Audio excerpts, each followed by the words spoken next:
Terungkap dalam persidangan terbaru bahwa dulu KPK telah tahu titik persembunyian Harun Masiku, namun tidak ditangkap, sengaja atau ada yang melarangnya waktu itu.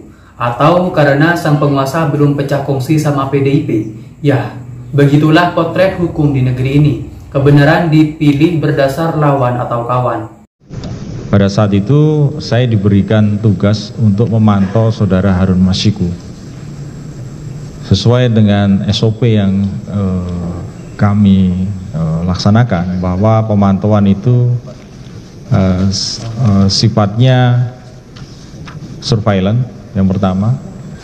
Terus yang kedua, kami berusaha untuk berada di dekat-dekat dengan pihak yang bersangkutan atau target dari atau Pak Harun Masiku sendiri.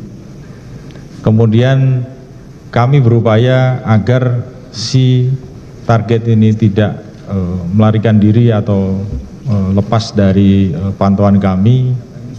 Kami meminta bantuan kepada tim surveillance.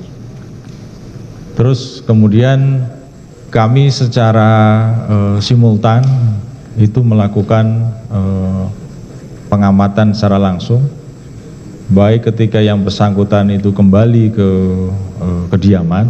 Waktu itu beliau tinggal di apartemen Tamrin Residen, yang mana pada saat itu kami ketahui beliau bolak-balik ke lokasi tersebut.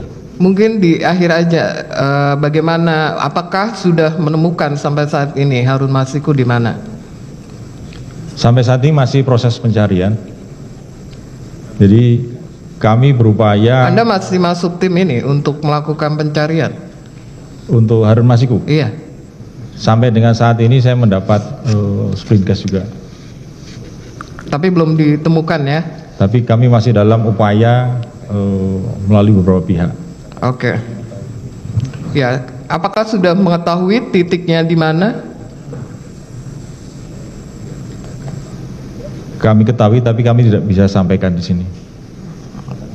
Tetapi ketika yang menyampaikan adalah seorang kasatgas penyelidikan di KPK, senior, dan saya pun juga sudah bekerja bertahun-tahun bersama dengan Mas Arief ya, dan itu pun juga disampaikan di sidang pengadilan. Saya yakin bahwa itu adalah suatu kebenaran, Mbak. Itu yang pertama.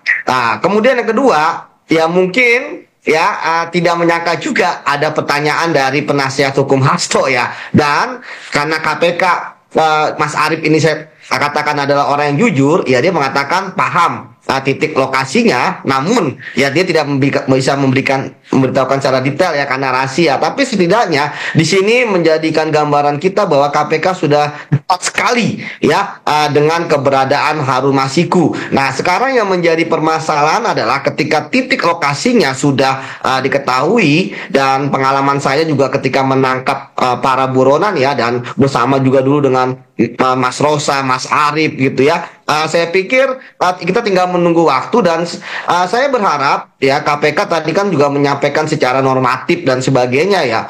Sebenarnya nggak perlu normatif seperti itu, karena ini yang menyampaikan langsung penyelidiknya loh, yang menangani loh, dan secara jujur mengatakan sudah tahu titik lokasi. Seharusnya yang dilakukan oleh KPK adalah menyampaikan kepada publik ya bahwa pertama bahwa benar mereka sudah mengetahui titik lokasinya. Kemudian yang kedua, apakah ada halangan baik hukum ya, teknis ya, non hukum, non teknis ya, terkait dengan bagaimana sudah tahu titik lokasi dari Harun Masiku ya, namun belum berhasil ditangkap. Karena Mbak, ketika seorang penyelidik berbicara mengenai titik lokasi, ya saya yakin bahwa itu sudah sangat presisi sekali ya. Untuk memantau pergerakan Harun Masiku, yang ingin saya tanyakan adalah bagaimana pelaksanaan tugas saudara tersebut?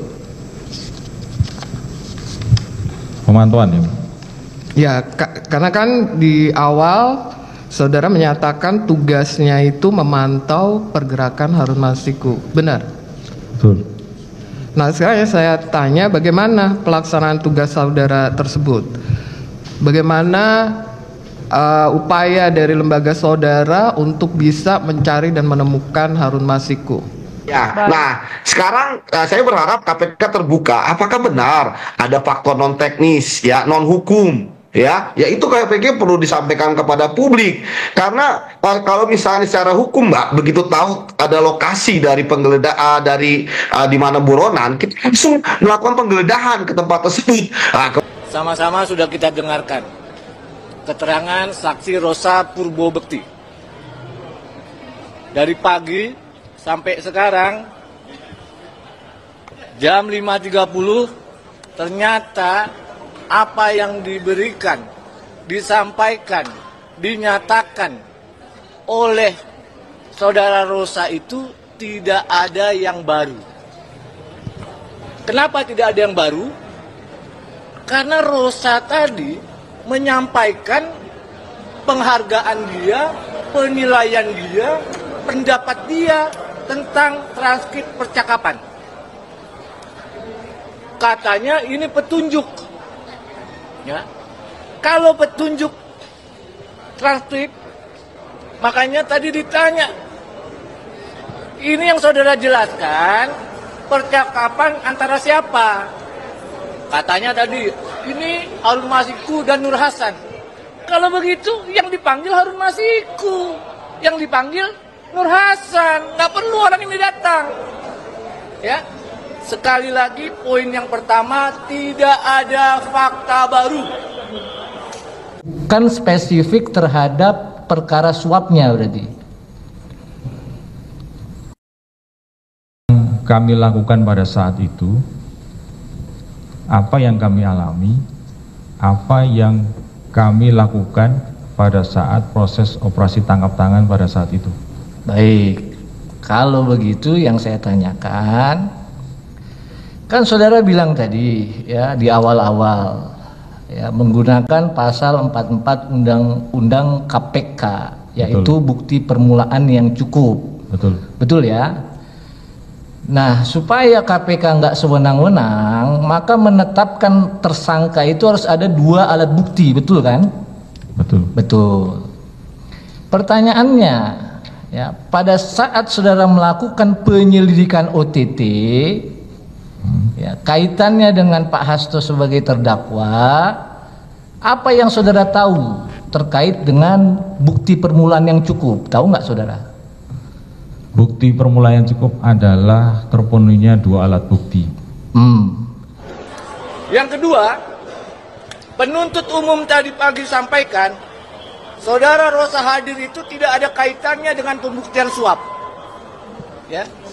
Jadi, saya ulangi, Rosa hadir dalam persidangan tidak ada kaitannya untuk membuktikan Pak Hasto terlibat perkara suap. Pertanyaannya, ketika ditanya, apakah saudara Rosa yang alami, lihat langsung, dengar langsung, saksikan langsung, ya, melihat Pak Hasto merintangi penyidikan, apa jawabnya tadi? Hah? Nggak ada. Ya? Dalam persidangan dan keputusan yang sudah inkrah nomor 18 dan 28 memang tidak ditemukan fakta-fakta terkait dengan keterlibatan saya. Apalagi tadi nyata-nyata pada akhirnya bahwa yang dituduhkan saya menghalang-halangi terhadap berbagai upaya di PT IKA, ternyata juga tidak ada fakta-fakta hukum yang mendukungnya. Sehingga hari ini saya menegaskan bahwa saudara Rosa ternyata bukan saksi fakta.